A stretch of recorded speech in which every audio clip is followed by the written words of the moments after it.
Everyone, welcome to another edition of Founder Wisdom Podcast, Author Edition. Today we have with us Scott Danner. He is CEO at Freedom Street Partner, author of Freedom Street, and an entrepreneur. So, Scott, welcome to the pod. Can you tell us a bit more about yourself and your companies? Yeah, Charles, thanks for having me. I'm excited to have a great conversation. I'm a CEO of a financial advisory company here in Virginia in the US.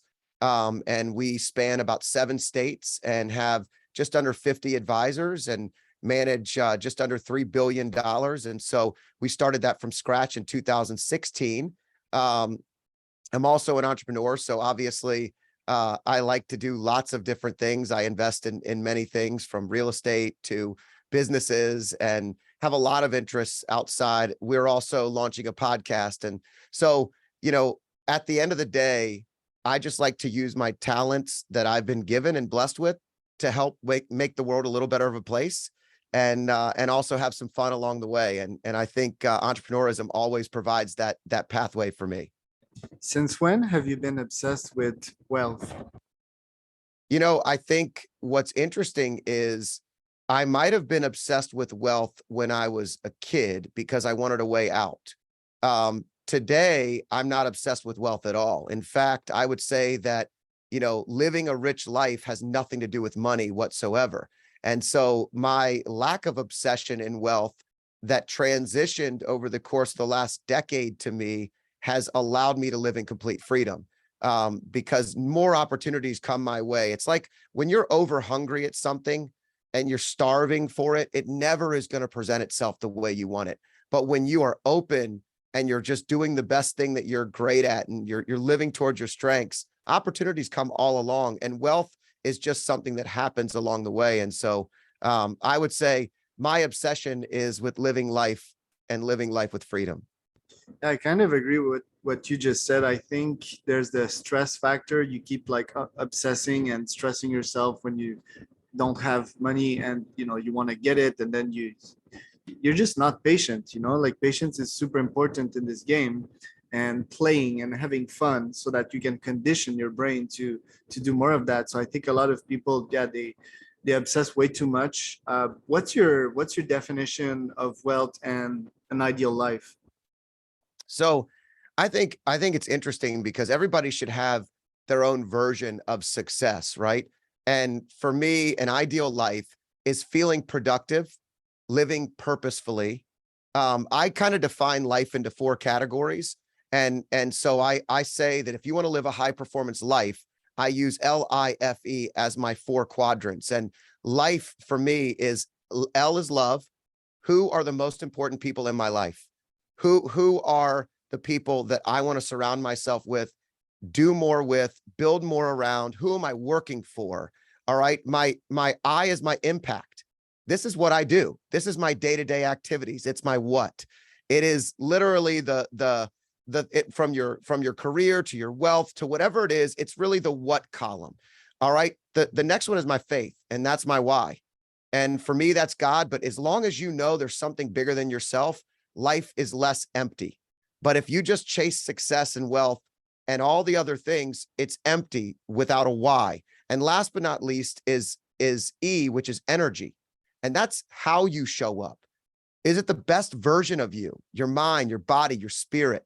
And to me, when you put those 4 things together and you maintain some level of imbalanced balance. So I don't believe that balance really exists. I believe that you stay aware enough to course correct along the way. And so I pay attention to the who's, the what's, the whys, and the how's, and that allows me to be better every day. Let's start with the wealth aspect of it all, because I want to talk about impact as well. Fate too. Energy certainly an interesting one. You started your career at Edward Jones. Why did you decide to go into financial advising? It's a great story. I was actually in politics, and I was working with a potential governor candidate in Virginia, and I was in an appointed position. And if I essentially would lose that role if he didn't win, and I wasn't even guaranteed a role if he did win.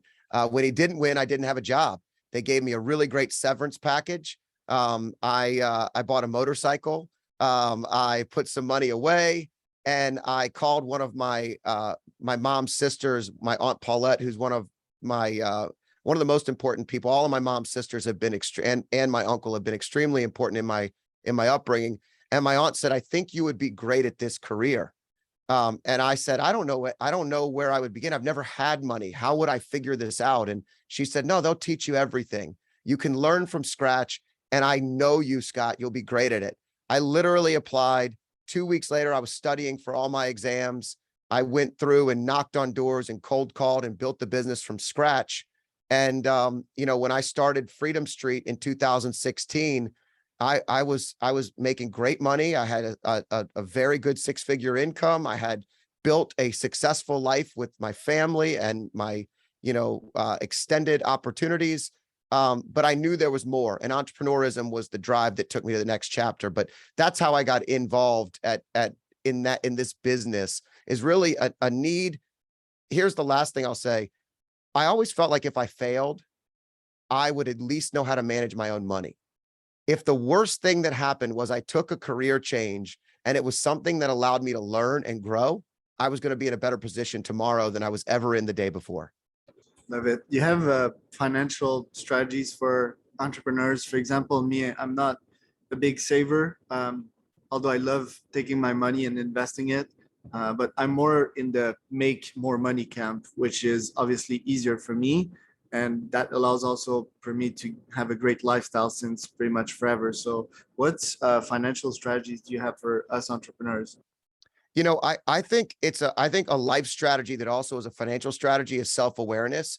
You have to know what makes you click, what makes you work. And what I mean by that is, if you're driven by having a big goal or maybe building it towards something you're working towards, then you might have to spend a little bit more occasionally to drive yourself to do more and be more. But if you're not being self-aware of where you're spending your money, how you're spending your money, and the awareness of saving enough so that if something happens, you wouldn't have to have a complete reset, then you're probably in a tough spot. And so I think self-awareness is a really crucial thing. And as far as strategies go, I always believe in a diversified portfolio of any kind. So that means even in businesses, don't be afraid to invest in a multitude of businesses, a multitude of assets, and things that allow you to use your strength. There's nothing better than this. If you find a business that creates recurring revenue that allows you to be the centerpiece, but not have to be present all the time. Think about being a doctor. If you have to be a doctor, you have to put in the hours to get paid for that high income. If you want to be a lawyer, it's billable hours. It's all on you. When you build entrepreneur level businesses, you build a business, and if you're smart, you'll build it to run without you. That allows you to build more. And that is the biggest, I think, financial strategy that I wish I knew when I was really, really young, because it would have changed a lot of the trajectory, in my opinion. For me, the cash cushion thing never convinced me because I can make money on command. So whenever storms hit me in the past, and they sure did, I've been an entrepreneur for the past decade or so. Um, I have always found a way to make that amount of money almost instantly. So I guess that's kind of a superpower. I guess most people do not have that. And I also That's have right. other insurance policies. In my case, I take care of my health, so I don't think I'll be hit by cancer, for example. Right now, I'm in a 3-day fast. I'm gonna fast for 2 more days, so 5-day fast, and so forth. So I guess these are kind of uncommon strategies, but like what do you think when you hear me say this? Is it like, oh, you're just like not like most, or am I wrong in saying that? So first of all, I love the confidence. I would never say it's wrong to be confident and bet on yourself. At the end of the day, one of the saddest things to me when it comes to success is when people aren't willing to bet on themselves. So all you're doing is describing a confidence that you have in yourself, and that if failure presents itself, it's simply a learning lesson for you to build further, grow from it, and then usually you exponentially enhance where you were before. So I don't see that as a problem in any capacity. I would say once you don't have children yet, do you? I'm planning to have some in a year or so. We have Okay. a dog now, but obviously, yeah, like children's, they cost way more of your time, energy, and money. Yes. So I look at children as an investment the same way I look at everything else. Life is full of either cost or investments. And if you look at things as costs, then they pull away from you. It's a debt. It's something that takes away. But an investment builds for the future. And so the reason I bring that up is I think that my mentality maybe got a little more conservative when I had children, just because you have to, you could say that you could do that. But if something happened to you that you cannot control and your family is left without having the ability to take care of themselves, then you failed them. And that, I believe that as a father, protection is numero one for your objective as being a dad. It's making sure I protect my family from anything that could hurt them. And so that's where I would say it may shift, but I love the youthful energy. I love the confidence, and I would always bet on people that bet on themselves. Yeah, I mean, that's interesting, and you're right. I think another thing is that this kind of mentality, I think it kind of prevents me to achieve my bigger goals because first, like I want to have a very high net worth. We'll talk about impact. That's one of the reasons why I want to have that, and enjoy the fruits of life also. But it also like I think the top in business to many is just investing your money and sit and watch, what it does. So I certainly want to experiment more in that field and see like the kind of results I can generate with that. Although I do love my job and my day to day as a CEO, and I think that running a team is very cool. Talking about parenting lessons. I mean, I've been managing humans for the past 10 years, so I think that's preparing me for parenthood and so forth. I want to shift gear here and talk a bit more about like the freedom aspect of it all. So, how much of a free man are you right now? So it's such a great question because I think discipline equals freedom. And so the reality is, in a disciplined day, in a disciplined life, I have more freedom. But sometimes you can feel like you have less freedom. So, when you're going through the motions and you wake up, and some days you just don't feel like doing everything that's on the calendar and on the schedule, and you're controlled by so many aspects of the day, you remind yourself that when you have that control and that discipline, you have true freedom because all you do is schedule the freedom. You create the open opportunities. And I think I have great freedom. I mean, at the end of the day, I miss very few of my children's soccer games. I don't miss major moments with my wife. We just got back from a week in Madrid and Sevilla, and we stopped in Paris, and my whole business ran without me. And it was amazing. And I had phenomenal humans that help create that freedom in our lives. But I've also invested in each of them. And so by investing in people, by continuing to keep a disciplined approach, freedom is always an option for me.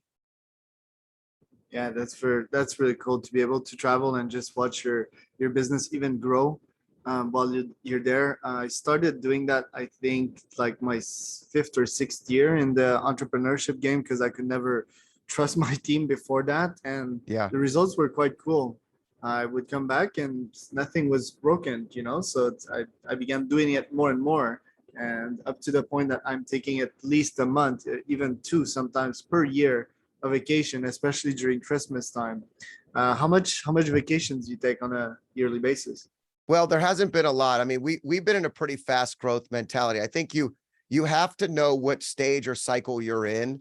When I was at my previous career, I say I was a lifestyle financial advisor. That was my goal. I mean, I there were 2 consecutive years I took off the entire month of July for the most part. Now, what that meant is I would check into the office, I would do any emergency things that needed to be done.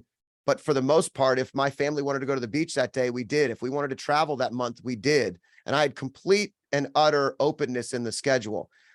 Nowadays, I create more openness in the week and or through days and less of the extended times just because we've been a little bit busier and in a very pro growth mode. And but I've taken a couple weeks here, a couple weeks there. My brother got married. a couple of months ago. There's a lot of things that happen. I also try to do this, and this is, I think, a really important thing. I have a lot of travel in my career.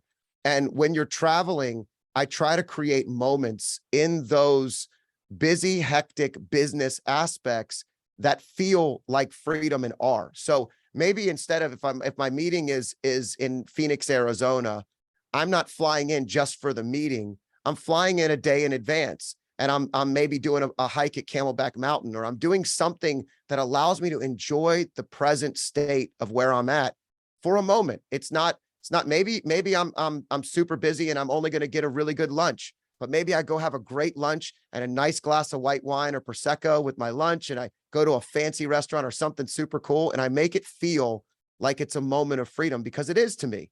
And so I've just found that freedom in moments versus finding all these major extended spaces that you need. I feel way better that way when I function. That's so cool. Want to talk about your numerous eggs in numerous baskets. So your various business ventures out there. You have coaching, have speaking, have your book. You're still a financial advisor. Let's start with coaching. Since when have you been coaching, and any tips for people that are starting coaching practices?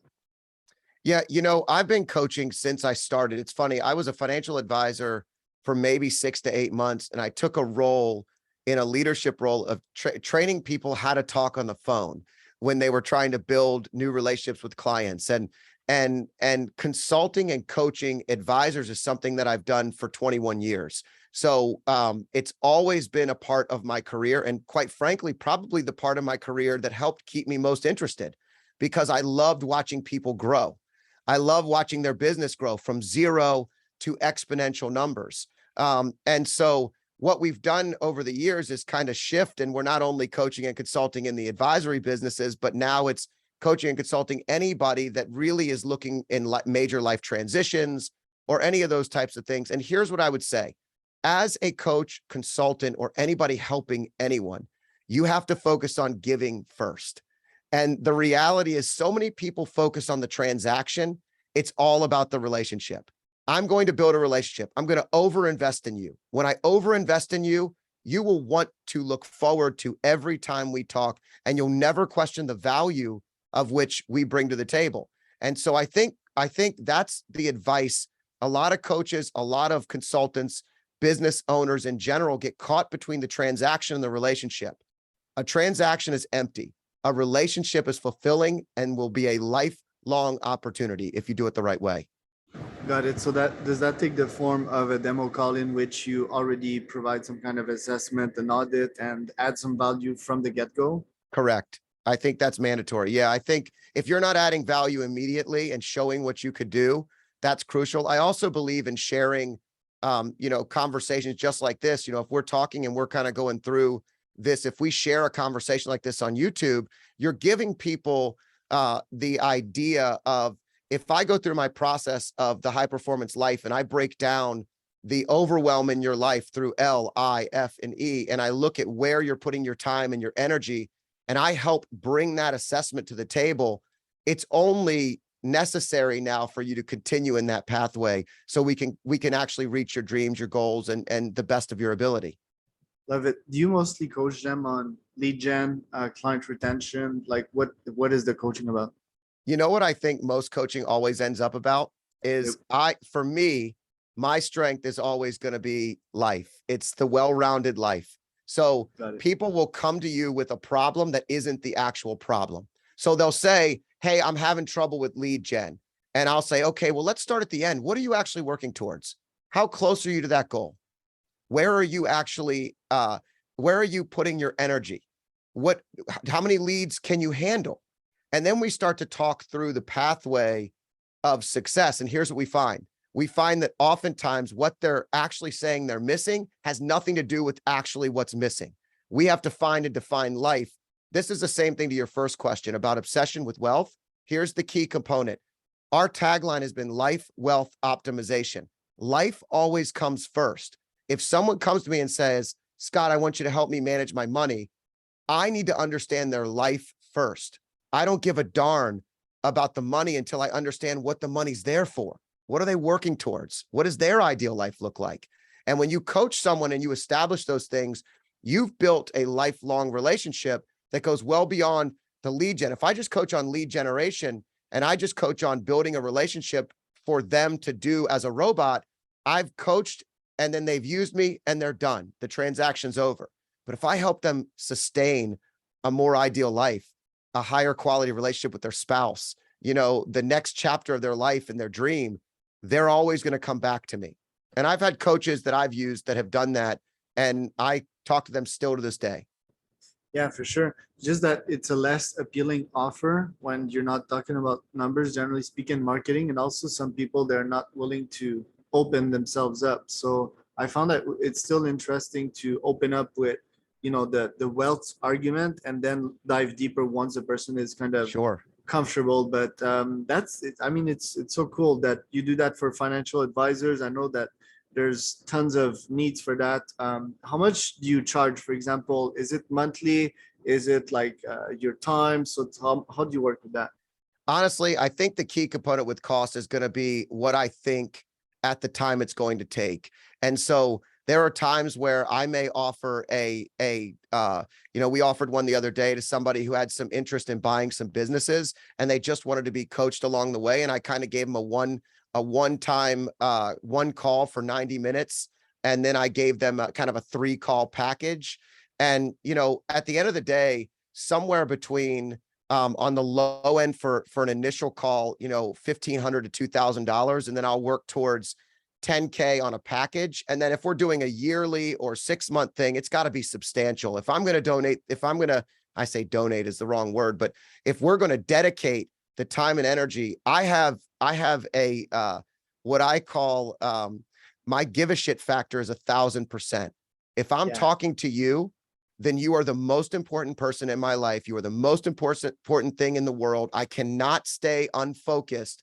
And that means that everything I have is going to you. So I have to define the value of what that looks like. And so I want to be honest, there are times where I've put together packages that are inexpensive because I think the payoff of what this person's going to get or their youthful energy or something that I see in investment is going to be worth it. I've also set high bars on some individual relationships because I think that they're going to actually want the transaction and it's going to take a while for me to get out of them what they actually need. And so we're going to work a little longer together. And if they're willing to invest in me, I'll be willing to also reciprocate more than they ever thought they were going to get.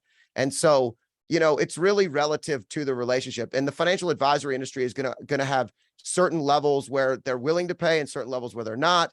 And, outside the industry, you can get a little more if depending upon the relationship, but you'll always make more, Charles. This is a key component. You'll always make more if you're helping people with life. You just have to get through the fact that most people don't realize they need help with that. So you have to give them what they need and then help them. You have to give them what they want, then help them with what they need. And, that's a crucial key. I give you what you want, but I'm going to really give you what I know and you might need. We just have to find it together. So, and that goes into impact. I mean, we were talking about that earlier. You want to create, I don't want to dedicate any time to somebody that's not going to make the world a better place. I do not want to dedicate any time to someone who's only hungry for money. I don't want to dedicate any time to someone who I'm going to not look forward to talking to every time we have a conversation. And so, in writing a book, in creating YouTube videos, in building whatever it is that we're building, each day, each goal in creating that is to help somebody learn from that lesson, that conversation, that failure that I've experienced, so that it's an impact that goes beyond just me. And I think that to me is fulfilling. And that's the purpose we talked about earlier in that fulfilling life, ideal life. Wow, so much value. Scott, thank you so much for being here today. Like, you over delivered. So really love that. Unfortunately, we don't have time to speak about the speaking that you're doing and the books, but maybe you can tell the audience where they can find out more about you, about your book and so forth. Sure. So my book is on every platform. You can go to Amazon, you can pick it up. It's called Freedom Street. My name is Scott Danner. So you can go to scottdanner.com. We're in the middle of a little bit of a refresh and a rebrand because we're launching a podcast as well. So we've already recorded the first several episodes. We'll be launching that very, very soon. So stay tuned for that. And most importantly, check out our YouTube channel. You know, thought leadership is a really, really beautiful space to be. And for me, you know, what I'm really aiming for is results leadership. And it takes a lot of time to get noticed, to get the algorithms going. And you know what? I love it. I love it's like working out. It's an incremental growth strategy. So go to YouTube and watch some of our videos. And if you like it, subscribe. Hopefully it will help you be who you want to be and make a difference in the world every single day.